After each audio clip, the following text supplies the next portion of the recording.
سنو، اگر تمہاری زبان سے لوگ محفوظ نہیں تو یہ ویڈیو تمہارے لیے ہے۔ اس لیے تو نبی کریم صلی اللہ علیہ وسلم نے فرمایا مسلمان وہ ہے جس کی زبان اور ہاتھ سے دوسرے مسلمان محفوظ رہیں۔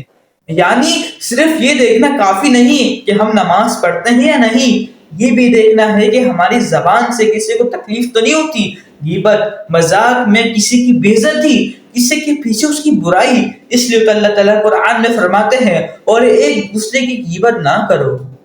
آج سے ایک رول بنا لو، بولنے سے پہلے سوچو کیا یہ بات اللہ کو پسند ہے؟ اگر نہیں تو خاموشی بہتر ہے۔